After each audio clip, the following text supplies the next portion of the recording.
Hello दोस्तों, आप सुन रहे हैं हमारी कहानी। रोज नई नई दिलचस्प कहानियों के लिए हमारे चैनल को सब्सक्राइब जरूर करें। तो चलिए कहानी को शुरू करते हैं। आज की दिलचस्प कहानी है एक ऐसे अनाड़ी पति की जिसने अपनी सुहाग रात पर जो किया उसे जानकर आप चौंक जाएंगे। राहुल जब से कॉलेज पहुंचा था तो कॉलेज में उसके दोस्त लड़कियों के बारे में बातें किया करते थे। राहुल को भी लड़कियों को देखना और उनसे बातें करना बहुत अच्छा लगने लगा था। ये वक्त ही कुछ ऐसा होता है कि लड़कों को लड़कियों के प्रति और लड़कियों को लड़कों के प्रति आकर्षण महसूस होने लगता है। राहुल भी इन सबसे अछूता नहीं था, लेकिन संस्कारों ने उसके पांव जकड़ रखे थे और वो सोचता था कि जब उसकी शादी होगी तो अपनी सुहाग रात में वो सारे अरमान पूरे कर लेगा। कॉलेज की पढ़ाई पूरी होने के बाद वो जॉब करने लगा।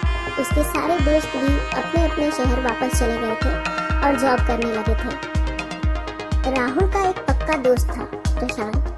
प्रशांत की जब शादी तय हुई तो उसने उसे अपने शहर लखनऊ बुलाया। वो अपने दोस्त की शादी में खुशी खुशी शामिल होने के लिए पहुंच गया। राहुल लखनऊ जाकर बहुत प्रसन्न हुआ। उसके दोस्त की शादी एक मैरिज हॉल में थी। मैरिज हॉल बहुत बड़ा था और उसमें चारों ओर मेहमान ही मेहमान दिखाई दे रहे थे। सजावट तो इतनी भव्य हुई थी मानो वो कोई स्वप्न लोक हो। राहुल शादी की रस्मों में शामिल हुआ। उसने दुल्हन को देखा।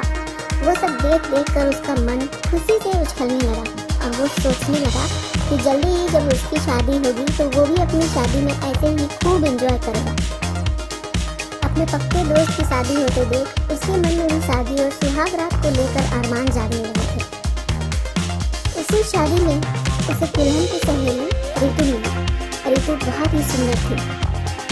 राहुल तो रितु को देखते ही सपनों में खो गया और सोचने लगा कि यदि वो उसकी दुल्हन बन जाए तो उसकी जिंदगी कितनी हसीन हो जाएगी।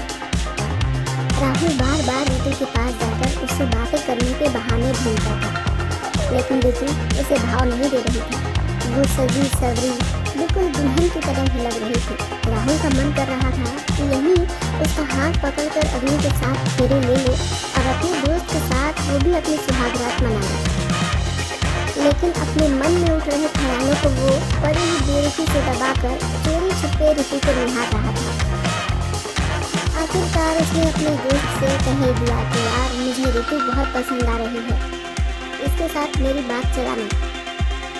प्रशांत उसे की बात सुनकर हैरान रह गया और कहने लगा, अरे यार अभी तो मेरी ही शादी अच्छे से नहीं हुई और तू अपनी लाइन लगाना चाहता है। थोड़ा तो सब्र कर ले यार। राहुल ने कहा, क्या करूं यार, ऐसी खूबसूरती आंखों के सामने हो तो सब्र ही कहाँ होता है। प्रशांत ने कहा कि इतनी जल्दी तो कुछ नहीं हो सकता, लेकिन मैं तेरे बारे में बात चलाऊंगा। उसके बाद राहुल प्रशांत की शादी निपट जाने के बाद अपने शहर वापस चला आया और लखनऊ की यादें उसके दिल में बसी हुई थी। कुछ दिनों के बाद राहुल ने प्रशांत को फोन करके अपना वादा याद दिलाया तो प्रशांत ने अपनी पत्नी से रितु के बारे में बात चलाई। उसकी पत्नी ने मदद करते हुए केवल रितु के घर का पता दे दिया और बोली कि आगे की बात खुद ही बढ़ाओ। राहुल ने अपने घर में रितु के बारे में बताया और उसकी फोटो भी दिखाई। राहुल के माता पिता को भी लड़की पसंद आ गई थी। उन्होंने बात आगे बढ़ाने की सोची और एक दिन वो रितु के घर पर पहुंच गए। रितु बहुत ही संस्कारी और सुंदर और सुशील लड़की थी। ऐसी बहू पाकर वो धन्य हो जाएंगे, ऐसा सोचते हुए उन्होंने जल्दी जल्दी बात आगे बढ़ाने के बारे में सोचा। रितु भी राहुल को पसंद करने लगी थी। हालांकि वो शादी में उससे बात नहीं कर रही थी, लेकिन राहुल को देखते ही वो पहचान गई। ये तो उसकी सहेली की शादी में आया हुआ था और उससे बातें करने की कोशिश कर रहा था। उसे ये देखकर अच्छा लगा कि वो उसका महज आकर्षण नहीं था, वो 7 जन्मों का रिश्ता बांधना चाहता था।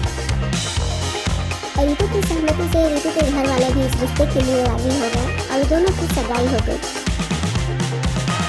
सगाई से शादी के बीच 6 महीनों का फासला था। इन 6 महीनों में दोनों ने फोन पर खूब बातें की और रात के अंधेरे में एक दूसरे से बातें करते हुए एक दूसरे के बहुत करीब आते थे। राहुल हमेशा रितु से रोमांटिक बातें करने की कोशिश कर रहा और रितु सब में से पानी पानी हो जाती। उसे ऐसी बातें सुनने में अच्छी तो लगती थी, लेकिन वो अपने मुँह से कुछ कह नहीं पाती थी और शर्मा कर फोन रख देती थी। ऐसी बातों से राहुल बेसब्री से सुहाग रात का इंतजार करने लगा कि कब उसकी शादी होगी और वो सुहाग की फौज में अपनी पत्नी के साथ होगा। जल्दी ही देखते दोनों की शादी वाला दिन भी नजदीक आ गया। रितु बिल्कुल जन्नत की परी के समान लग रही थी और राहुल तो उसे देखते ही